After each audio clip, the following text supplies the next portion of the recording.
As a pediatric transplant team, we care for kids literally from 1 year of age through their 21st birthday. After that, it's important for kids to move on to adult transplant care.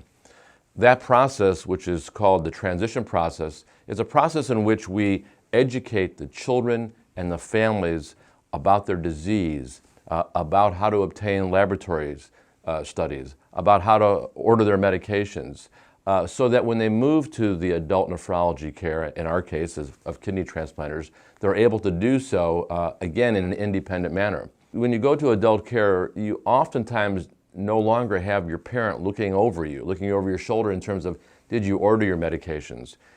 Is your insurance up to date? Did you go for your regular clinic visits? And we provide that emerging adult with a list of those responsibilities so that they understand when they move from the pediatric care, where we do a lot of hand-holding, to the adult care where there's much more independence, they understand that checklist of exactly what do they have to do so that they can be successful when they're, again, receiving their care in the adult nephrology world. I think it's very important for families to recognize that not only can they get important information about their child's care from the healthcare providers, but they can also receive some very important information from other families who have gone through much the same experience. I see these kids for a very short period of time, maybe on a monthly basis for an hour or for 2 hours. And so I have a limited understanding of how do families get through every day, every hour of every day. But the other families who have kids who have gone through the very same experience, they're the ones who can provide that insight to other families and say, this is how I did it, or do it this way, it'll be helpful to you.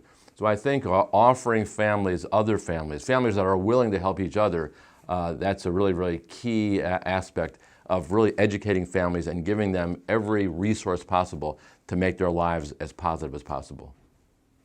And if I go back to when I started nephrology care more than 30 years ago, the changes in the outcomes of these kids is phenomenal. Kids who had many complications, many comorbidities 30 years ago now can lead very, very healthy lives and have a very, very positive long-term outlook, whether it be getting married to someone that they meet and love, or having, very, very great jobs, going on to further education. All of those things are very possible and really expected for the transplant recipients in 2015.